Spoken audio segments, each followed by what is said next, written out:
Dear students, good morning. आप देख रहे हैं सामने क्वेश्चन नंबर 9th क्लास के क्वेश्चन नंबर 19।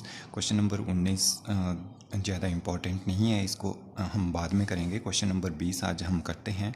दो असमानांतर रेखाओं ए बी और सी डी।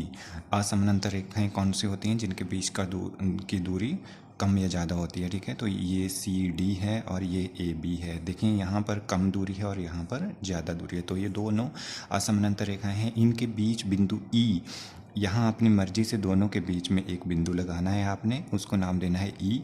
ऐसी रेखा खींचो जो दोनों रेखाओं को छुए। इस बिंदु से गुजरती हुई ऐसी रेखा खींच रहे हो। ये जो बिल्कुल काली वाली रेखा है ये उत्तर रेखा है, यही रेखा लगाने को कहा गया है।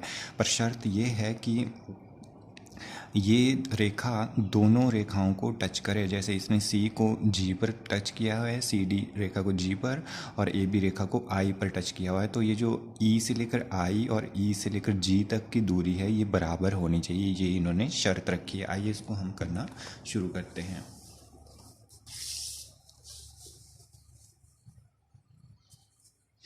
ये हो गया क्वेश्चन नंबर 20।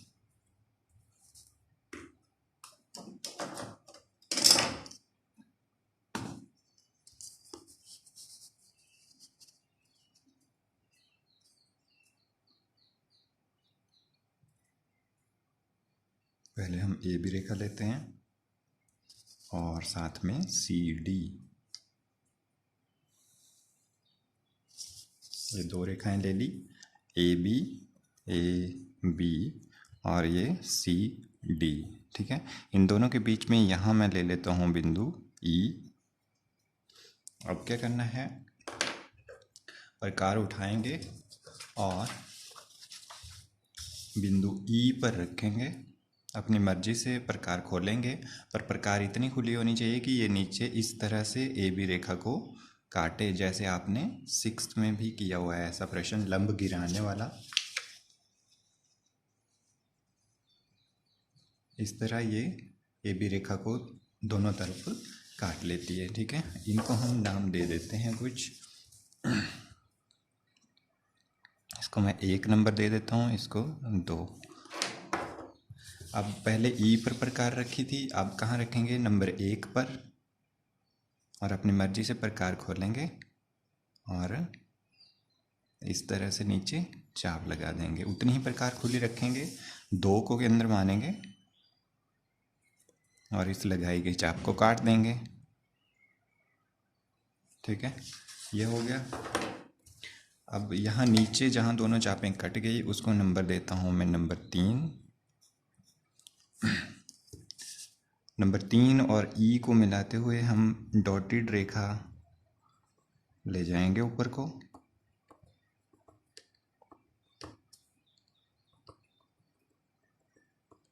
ये ले गए हम। अब इसके बाद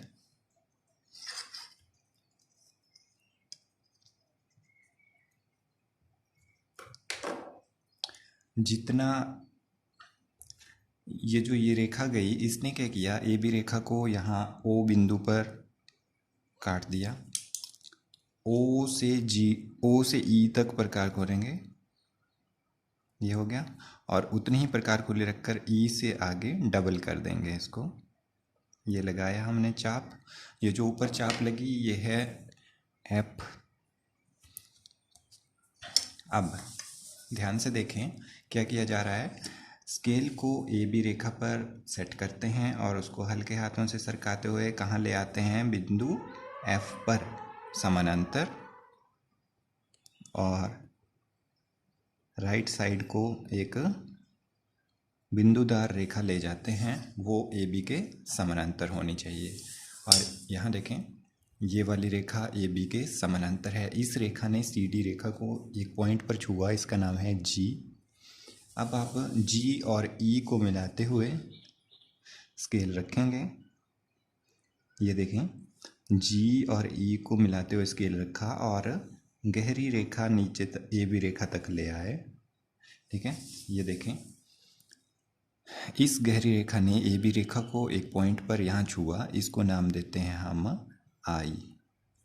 ठीक है, तो किताब पर आप देखते हैं ये जो ये रेखा है ये बिल्कुल आकर यहाँ चाप पर मिली है, तो इसका यहाँ मिलना ज़रूरी नहीं है। मेरे वाले प्रश्न में देखें, यहाँ पर ये जो ये रेखा है ये चाप से पीछे रह गई है, आपकी ये चाप से आगे भी जा सकती है, चाप के ऊपर भी आ सकती है और इससे पीछे भी रह सकती है। ठीक है, तो उसमें घबराने की ज़रूरत नहीं है। ये आपका प्रश्न नंबर 20 बनकर तैयार हुआ। Thank you so much.